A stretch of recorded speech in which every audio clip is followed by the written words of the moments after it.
बिस्मिल्लाहिर्रहमानिर्रहीम। नाज़रीन, programme current affair के साथ आपका मेज़बान सैयद आसिफ अली हमदानी हाज़िर खिदमत है।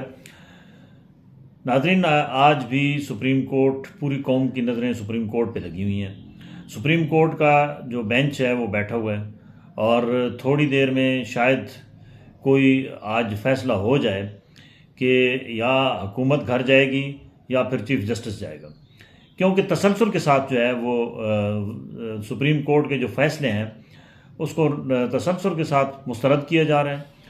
कौमी असम्बली को एक रबड़ स्टैंप के तौर पे इस्तेमाल किया जा रहा है। वकला बरादरी को दो हिस्सों में तकसीम कर दिया गया है। एक वकला की बड़ी जो तादाद है, जो बड़े वकला हैं, जैसे लतीफ़ खोसा साहब हैं, जैसे चौधरी एतजाज़ अहसन हैं, ये खुल कर जो है वो अदलिया के साथ खड़े हैं। अदलिया बचाओ तहरीक का आगाज़ हो चुका है और दूसरी जानिब इमरान खान ने जो है वो ईद के फ़ौरन बाद अदलिया के साथ खड़े होने के लिए मुल्क भर में एहतजाजी तहरीक की भी तैयारियां शुरू कर दी हैं।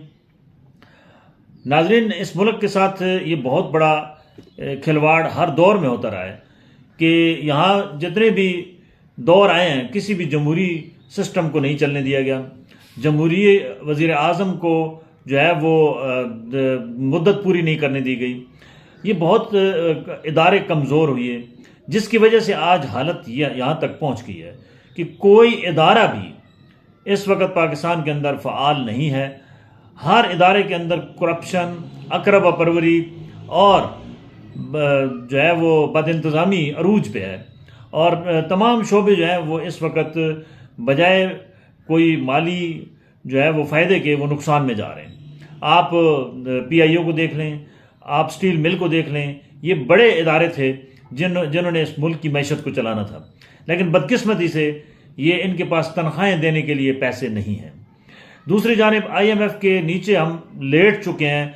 उनकी तमाम शराइत जो उन्होंने दी थी वो हमने पूरी की हैं, लेकिन अभी तक जो है वो IMF की किस्त जारी नहीं हो सकी, जिससे डॉलर की कीमत जो है वो आसमानों को छू रही है, जिससे महंगाई का जो तूफ़ान है वो अपने पूरे अरूज पे है और कोई चीज़ जो है वो उसका रेट जो है वो मुस्तकिल नहीं है। हर घंटे बाद रेट ऊपर नीचे हो रहा है। आप स्टॉक एक्सचेंज को देखें, जब मुल्क के अंदर मुआशी और सियासी बदहाली होती है तो स्टॉक एक्सचेंज में भी उतार चढ़ाव उसी मुनासबत से होता है और अरबों खरबों जो है वो ताजरों के डूब जाते हैं। ये इस मुल्क के साथ बहुत बड़ा जो है वो जुल्म और ज्यादती हो रही है। तमाम इदारे अगर अपनी हदूद के अंदर काम करें और जमहूरी सिस्टम को चलने दिया जाए तो शायद अवाम के अंदर जो मायूसी और बेचैनी जो है उसका किला कमा किया जा सके। अगर वज़ीर आज़म शहबाज शरीफ और उनकी कैबिनेट को फारिग कर दिया जाता है तो हमारे पास जो इत्तलात हैं वो ये हैं कि कोई इमरजेंसी, शायद इमरजेंसी भी लग सकती है। इस ऑप्शन पे भी गौर व खौज है हो रहा है, क्योंकि कल जो चीफ जस्टिस सुप्रीम कोर्ट हैं उनके साथ जो है इस्टेब्लिशमेंट के जो सरकर्दा लोग हैं उनकी कल बड़ी लंबी चौड़ी मीटिंग्स हुई हैं और उसके नतीजे में एक पूरा कोई फार्मूला भी तय किया जा रहा है कि शायद इलेक्शन के लिए कोई डेट ये 14 मई के बजाय कहीं कोई दरमियाना रास्ता इख्तियार किया जाए। दूसरी जानिब PTI और हुकूमती इत्तेहाद के दरमियान, यानी हुकूमत के दरमियान मुज़ाकरात के लिए सिराजुल हक साहब को भी इस्तेमाल किया जा रहा है। सिराजुल हक साहब मुलाकातें कर चुके हैं और दोनों जानिब से कमेटियां भी बना दी गई हैं, लेकिन जो माजी में एक को मद्देनज़र रखते हुए कभी भी कमेटियों के जो मुज़ाकरात हुए हैं वो कामयाब नहीं हुई हैं और हमेशा ये कमेटियां खेल कर सिवाय टाइम ज़ाया करने के और मुल्क के अंदर इंतशार के कुछ भी नहीं हो सका। मुज़ाकरात के दरवाजे खुले रखने का जो है वो तमाम जमातों को करना चाहिए, लेकिन ये जिस तरीके से मुज़ाकरात हो रहे हैं और जिस तरीके से सियासी जमातें रसाकशी की जो है वो खेल रही हैं, इसका फ़ायदा जमहूरियत को नहीं होगा, इस कौम को नहीं होगा। अवाम महंगाई के दलदल में धंसते जा रहे हैं। हमारी जो अफरात ज़र है वो उसमें इजाफा हो रहा है। हमारे जो एजुकेशन सेक्टर है वो उसकी हालत देख लें, हेल्थ की सेक्टर हालत देख लें।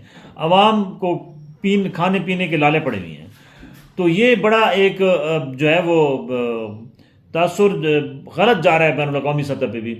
इंडियन जो है मीडिया वो हमारा रोज़ाना मजाक उड़ा रहा है कि इस मुल्क के अंदर क्या कुछ नहीं हो रहा है।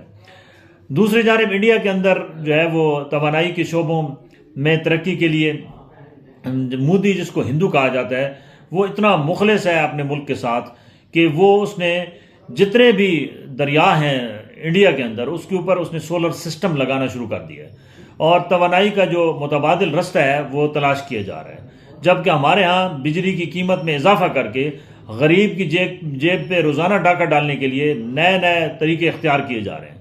कभी नीलम सरचार्ज, कभी नया डैम सरचार्ज, बन कुछ भी नहीं रहा है और अवाम के ऊपर नए नए टैक्स लगा के अवाम को परेशान किया जा रहा है। नाज़रीन, ये खेल जो है ये ज़्यादा देर अब नहीं चल सकता, क्योंकि पब्लिक का जो इस वक्त जो है वो सब्र जवाब दे चुका है। लोगों के अंदर इस कदर गम गुस्सा है कि आप बाज़ारों में निकलें तो लग समझ जाएगी, छोटी छोटी बातों पे लोग एक दूसरे का गिरबान पकड़ रहे हैं। और ये मत भूलें, जो लोग ये खेल का हिस्सा हैं, जो खेल ये खेल रहे हैं या जो खेल खिला रहे हैं, वो ये मत भूलें कि ये अवाम एक वक्त वो दूर नहीं है जब यही अवाम उठ के उनके गिरबानों तक आएगी। क्योंकि अब अवाम को मरने मराने से कोई हरज नहीं है। अवाम के अंदर जो है वो इस कदर मायूसी और बेचैनी है कि इस मुल्क का क्या बनेगा। नाज़रीन, ये वाकई ही बहुत बड़ा हमारे साथ एक नाइंसाफ़ी हो रही है कि यहाँ पे इदारों को मजबूत करने के बजाय कुछ शख्सियात को मजबूत किया जाता है और उनको अपने जो है वो खेल उसके लिए इस्तेमाल किया जाता है, और जो ही वो खेल ख़त्म होता है तो उनको फेंक दिया जाता है। सियासी जमातों के अंदर भी सूरत हाल इसी किस्म की है। आप आज़ाद कश्मीर को देख लें, आज 3 दिन से वज़ीर आज़म का इंतखाब जो है वो भी खटाई में इसी वजह से हो रहा है कि वहाँ पे भी जोड़ तोड़ हो रही है, लोटक रेसी हो रही है, और वहाँ पे भी जो है वो मंडी लगी हुई है और कुछ मेम्बरान के सौदे हुई हैं ज़मीरों के।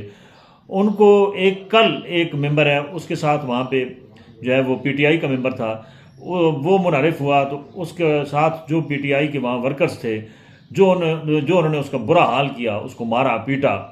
तो ये एक इंतहाई समझ लो कि कोई अच्छा शगुन नहीं है, ये बुरा शगुन है हमारी जमहूरियत के लिए भी है और हमारे आने वाले मुस्तकबिल के लिए भी।